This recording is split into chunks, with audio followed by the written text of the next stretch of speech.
Welcome to the Work Wonders podcast, where we simplify HR for small business. I'm Susan. And I'm Angela. Let's dive into today's episode and answer what you've been wondering about.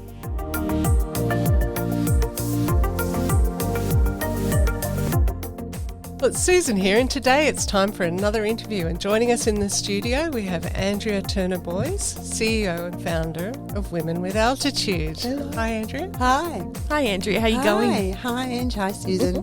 Thank you for having me. Pleasure. So as you know, we really enjoy having our guests on the program so that we can learn from them about their careers, their business, and hopefully you'll pick up a few snippets that will help you too. So let's get started. This is the Work Wonders podcast.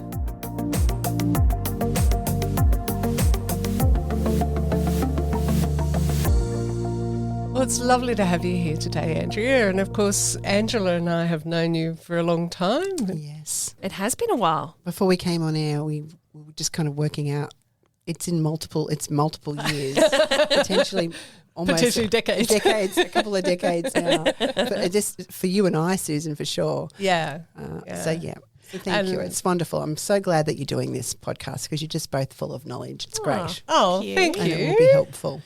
And you're full of knowledge too. Oh. We know you've had a heap of experience through the ups and downs of Women with Altitude. Yeah. It hasn't all been up.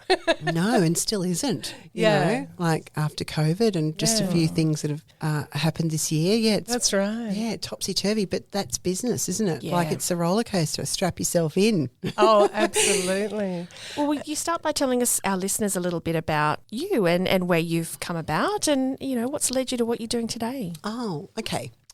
The short version is that, so I'll celebrate 22 years in business this year. It was easy because I started in 2000, so it's easy to keep track. Next year will be 23. And I started a business with another person. She was my business partner, and we had a gift delivery service for 10 years. And during that time, I think it was probably about 3 years in, it was so hard that I was like, oh, who are the other women doing business? Like, this is really hard. I need to talk to some people.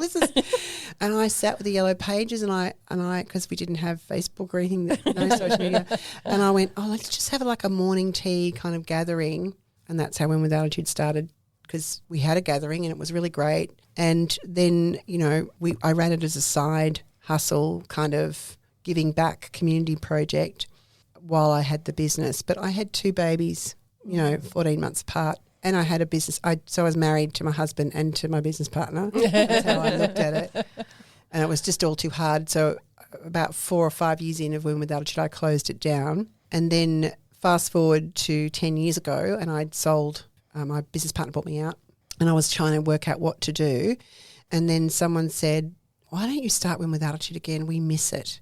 And it was just, that was one sentence, and there's something just clicked in me. It was like, when you have that thing when you give yourself permission, it was like that. It was kind of like, yeah, I couldn't I? Like, just because I closed it doesn't mean I couldn't start it again. Exactly, yeah. And it was this kind of weird sort of moment where it clicked that I have that power to do that. I don't know why I didn't think that I did. You know what this reminds me of in the interview with Gina, and when she said that she had a client, you said to her, why don't you start your own security business? Yeah. So it's just those simple sentences. Simple sentence that just sticks with you, or just it's like turning a key. Exactly. And you just go, oh my gosh. Yeah, why not? Yeah, and that's exactly what I did. So then after that, and the other thing is I'm a big believer in how it feels in your body and intuition and things like that, because everything to me always harks back to that. Oh, I had a feeling. Oh, I had a red flag, and like I didn't listen to it or whatever. Yeah, exactly. I've had that one. That's right. We've all had that one. So there was that moment where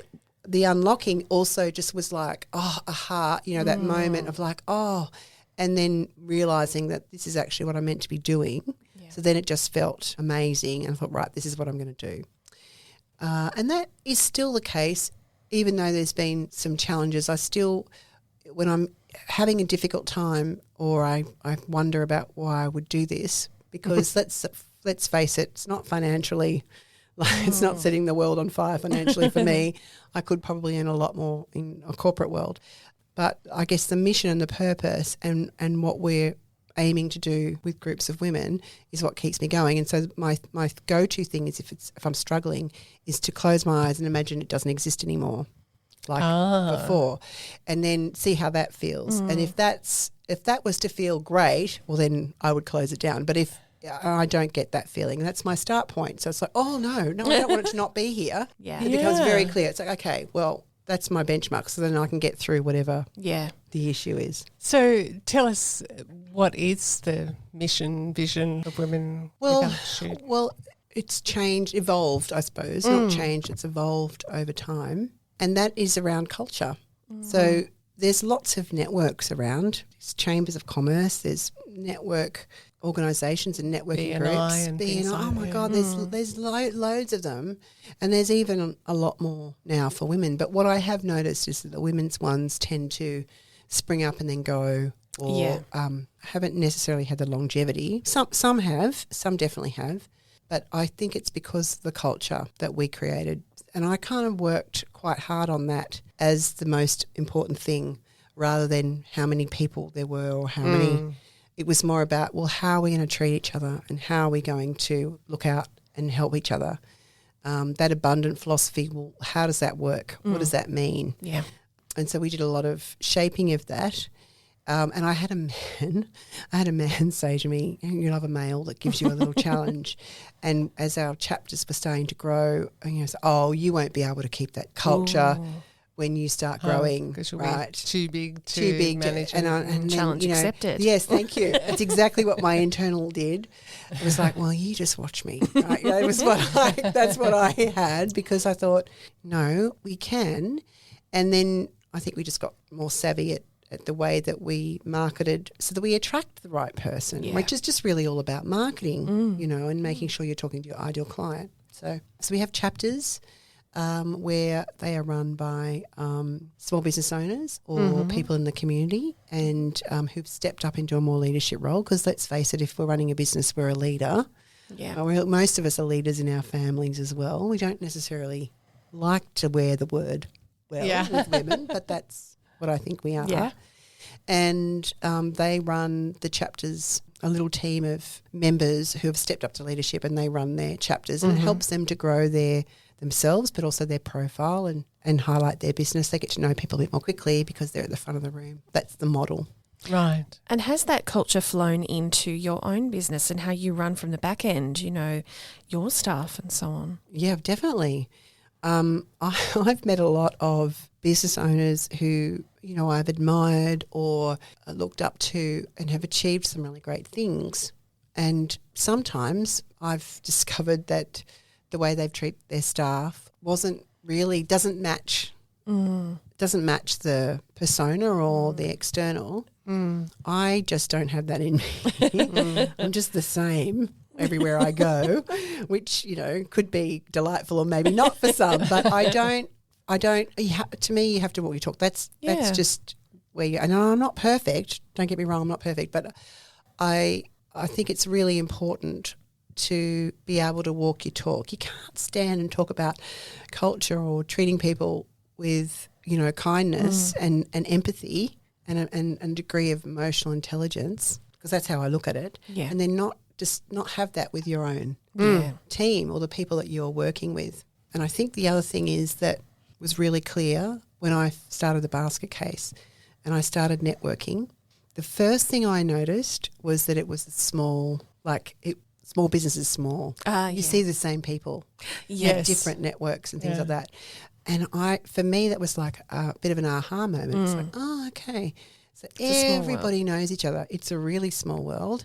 So that means that I've got to make sure that I have good relationships, good beginnings and good endings. Yes. So that if I run into you, I'm going to be able to say, g'day. And sometimes you had bad experiences and you were like, I never want to work with that person ever again.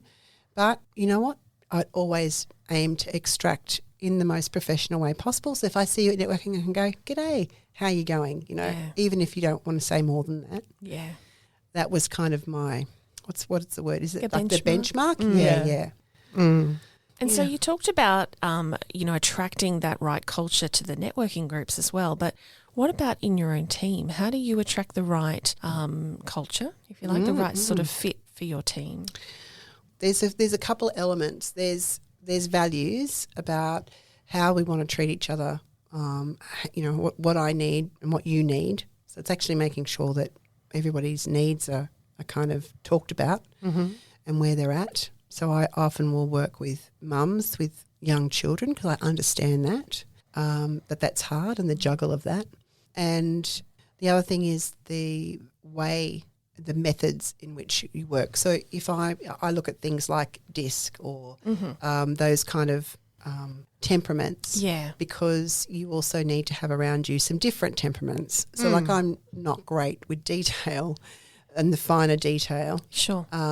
But I need to know that there's someone on my team that maybe has that detail and can pick up things. Absolutely. So it's a combination of temperament and then values to help build the culture. And I talk about cultural first in an interview rather than the job, essentially. Yeah.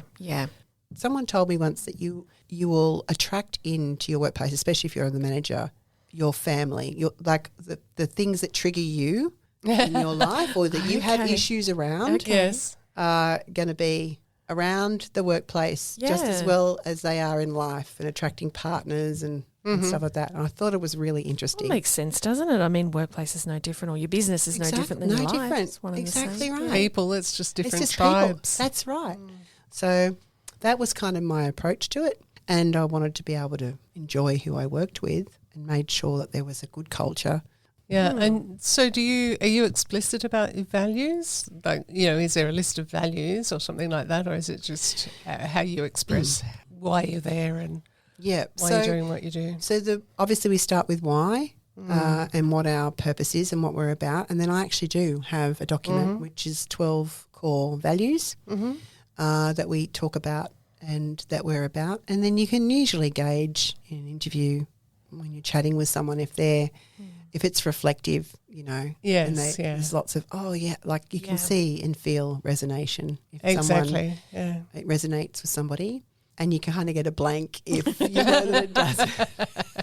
There's your red flag. And they're going, what on earth is she talking about? Yeah, I've had plenty of those and plenty of that. Definitely. And there's that intuition, like Chrissy that worked, one of my colleagues who's recently just left. She's worked on and off with me since 2016, I think. She came for an interview and we sat and talked for 2.5 hours. It was awesome. And you just know that you're going to be a great fit. Yeah.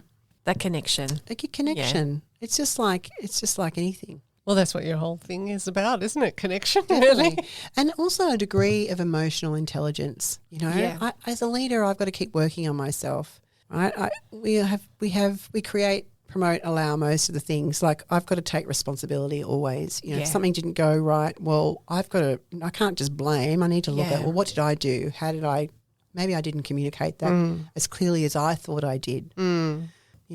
Sometimes we think we communicate clearly and then that's it. Well, maybe it was clear to you, but maybe it wasn't clear for them. Yeah, oh, I've had that experience so many times, and you just expect that the words have come out of your mouth and they've been received the same way as they left your brain into someone else's brain. Totally. But it can be a totally different thing. Exactly. And I think what the switch is, or the lever for me, is you're either emotionally intelligent and can self-reflect and go, hang on a second, and look at, or you go, you didn't listen. It's their fault. Yeah. It's their fault. And it's just like, usually people are one or the other. Or we try to be one and slip back into the other. Yeah. Well, speaking of challenges, I guess what's one of the biggest challenges you find in being a leader of a team? Oh, well, for people who are leaders, which we all are, I think we've got to have people that we can talk to. And I'm a leader of a fairly large organisation, and so I'm a sounding board for a lot of people, and that's totally fine with me. I love that, and I'm there to listen. I'm happy to hear. And people hear me make the joke about having a Gringotts vault. So, okay, I need to talk to you in the cone of silence or in the vault, because they need to talk to someone. And it's like, that's locked in, Gringotts Vault 245. It'll be fine. And that's really important to me. If we've locked it in the vault, I won't discuss it with anybody.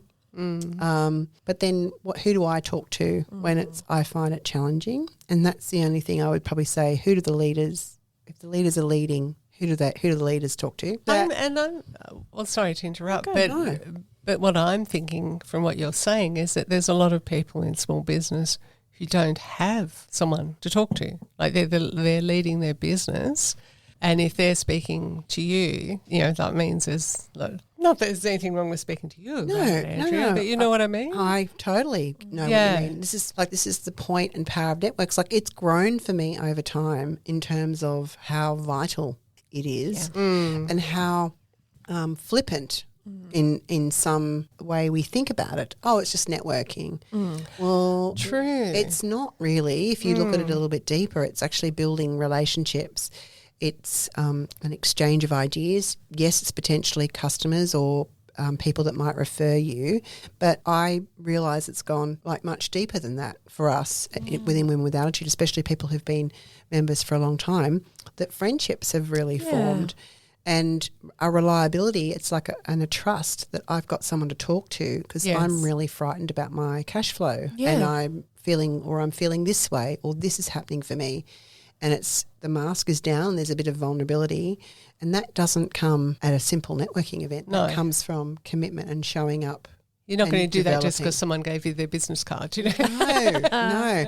And so that's funny, because that's the way it presents to the world, but actually it's much more than that. It's much more than that for those that kind of come in and participate. And I think a lot of small business owners would say the same, that it's lonely being a small business owner, whether you are, managing a team of 7 or 70, or, you are on your own and doing it your own. I think it can be a really lonely ride. So totally. It's so lonely. One of the things that will give me a little, heart flip-flop is when someone says, oh, I didn't know this existed, or I didn't know, I found my tribe, or any of those kinds of comments. My heart just lifts, because there's the indication that they were on their own. Yeah. And there's a lot of people now doing home-based businesses or things on their own, and it does get lonely, and who are you going to talk to? The second thing about that is that you then come along to a network, and it doesn't happen instantly either. It takes a bit of time to build trust, and I think women are a bit slower as well to do that. If anyone's listening, build your network, build them, because you will never look back. It's like the best thing ever. Are you enjoying the Work Wonders podcast? We started it to help people just like you. If you have questions, please send them through via our website, and we'll make sure we cover them in future episodes. Well, Women with Altitude's really grown over the years. How many chapters do you have now? We have 11. Wow. Soon to be 12. Wow. So we're about to launch in Fairfield.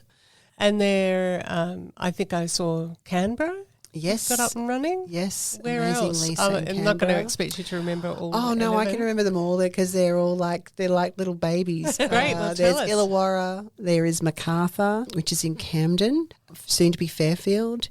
Inner West, which is held at Concord. We have Hills Parramatta. We have Penrith. We have the Hawkesbury, which is held in Richmond. And we have Bathurst. Wow. And we have 2 in the mountains, so Springwood and then the Upper Blue Mountains, which is in Katoomba and Leura. Yeah. Is that all of them? Have I covered them all? I think so. Pretty much. so. And Canberra. Yeah.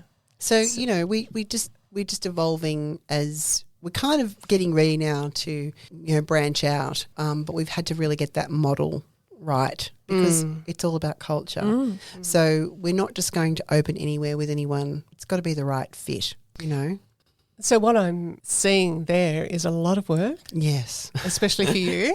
Yes. And I know that you've tried some innovative ways of getting people to do the work for you that works with the business model, including outsourcing. So Yes. can you tell us a bit about first of all, finding the right people, and then managing them and handling that? Because I'm sure we probably have listeners who are in a similar boat, who want to grow their business, but can't necessarily afford to bring on full-time, Sydney-based or Australia-based and that was staff. definitely us, because, essentially we're a social enterprise, and, it's not millions of dollars, rolling through the doors. And if you wanted to expand, I was talking to a colleague who outsourced to the Philippines, and I remember very clearly having a coffee with her, and I can even describe for you exactly kind of what went on for me. I kind of, when she said, I outsource to the Philippines, I remember thinking, like, you know, and having a little ping. It's like, oh, well, I want to employ people in Australia, like that kind of righteous kind of instant feeling.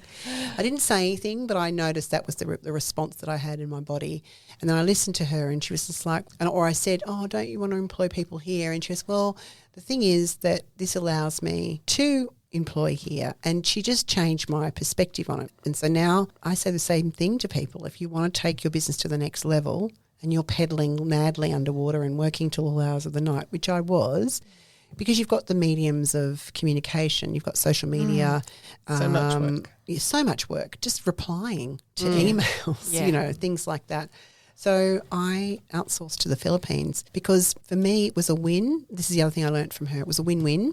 It was really cost effective for me, but it was also very good salary for them. Oh, great. So to me, that's a really good exchange because I don't want to ever exploit anyone, or that would never align with my values. But giving them a really great job, or giving the person who works with me a really good wage was excellent. Like that to me was a really good trade-off. And so I went on to a site that I knew, an American guy who lives in the Philippines started it.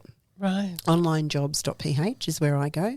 And there was like a membership you joined, and I just joined the membership to then get into the back end, and you can design your kind of work or your job ad, and then you can put it out there into the world. And so even when I did that job ad, I would talk about the values, and I had a few little tricks of the values and what we're about.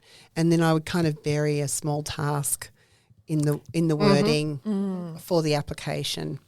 So straight away that if they did that task or attached it to their application, I knew they'd read all the way to the bottom and could follow instructions and things like that. That's actually a good idea for any ad. It's great. Isn't it? Yeah. And then, you know, you do your interviews and you start talking on Skype or Zoom now, and you get a great feel from that straight away. I've had a few VAs, but not very many, because they've stuck with me for long periods of time. I have 4 now. And I'm still in touch with some of the ones that have left, or I could count on one hand. I don't think I've had any more changeover than 4 in the last 7 years.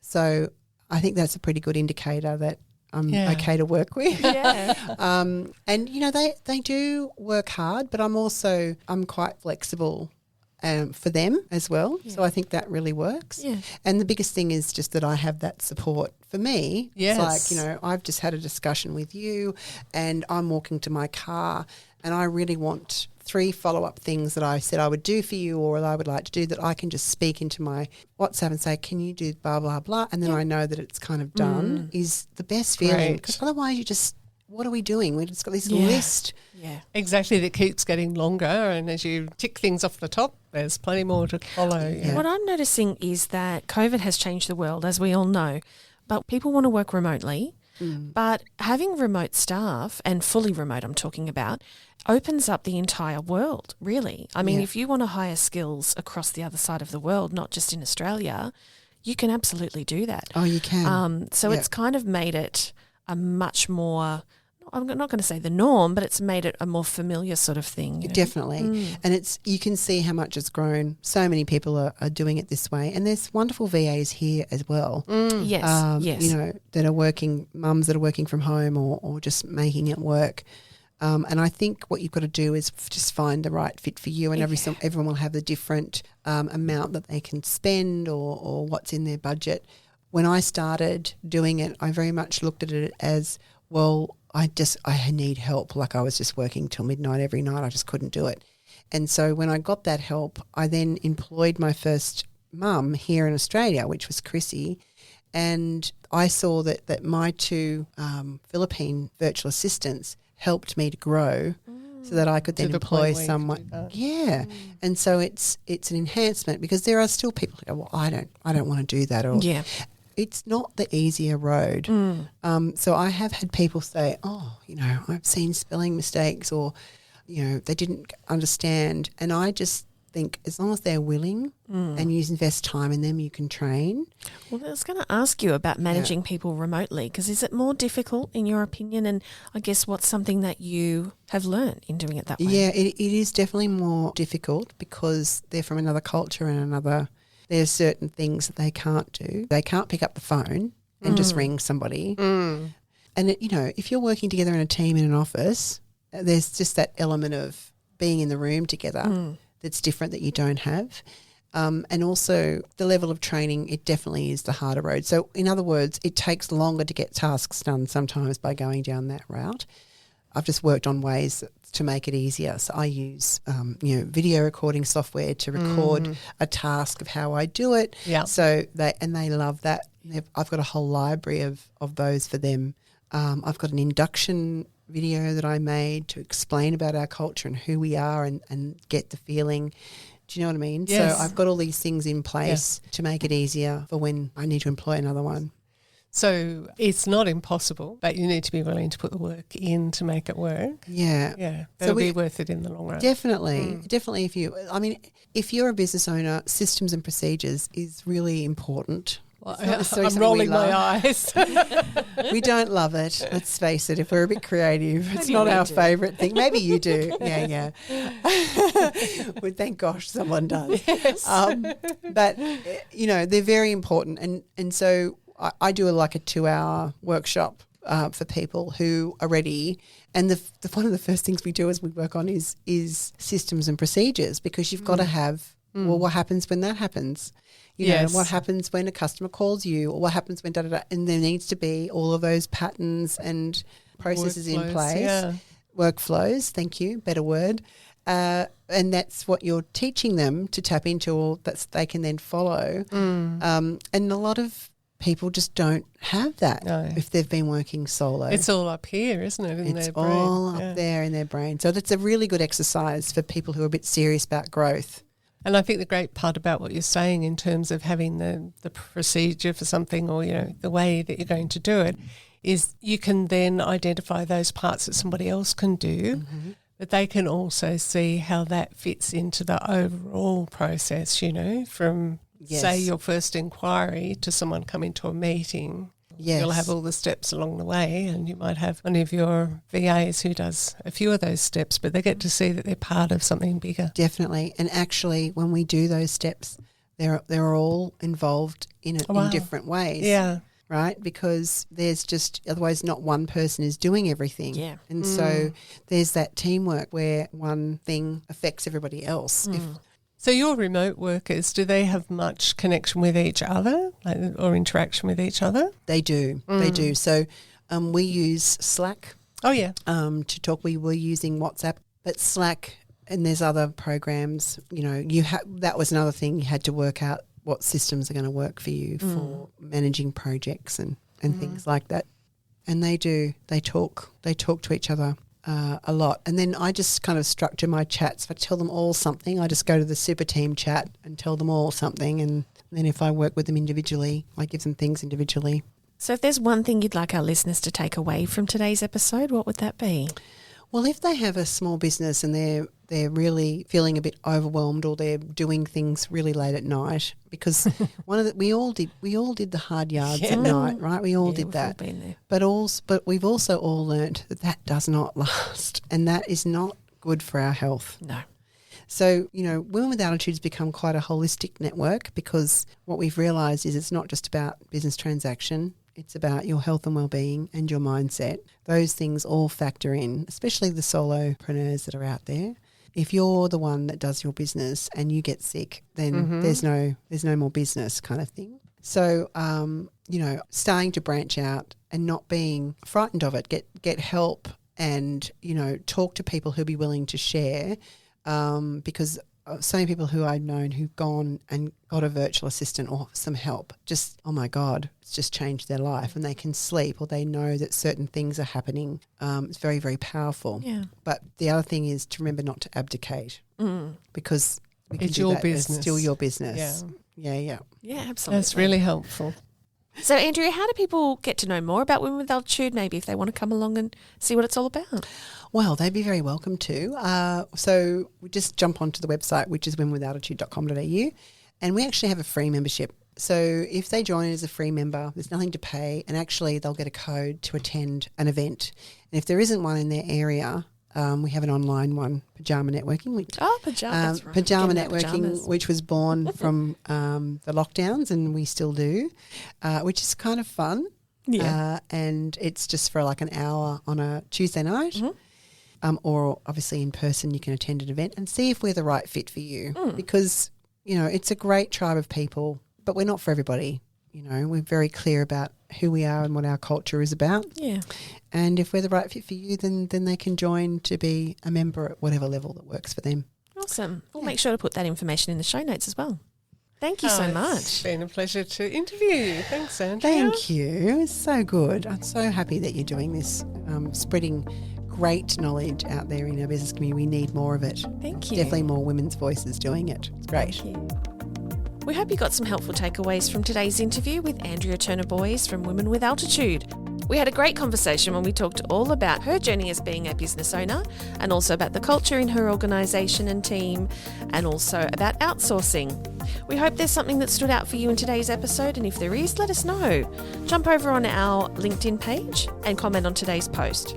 You can find the complete show notes from today's episode on our website, workwonderspodcast.com.au.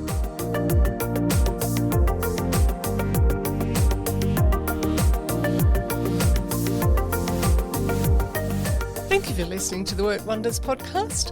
Hit subscribe now so you never miss an episode. And if you enjoyed today's, why not tell your friend and maybe even leave us a review. So what have you been wondering about? You can pop onto our website, workwonderspodcast.com.au, and let us know. We'll talk to you again soon.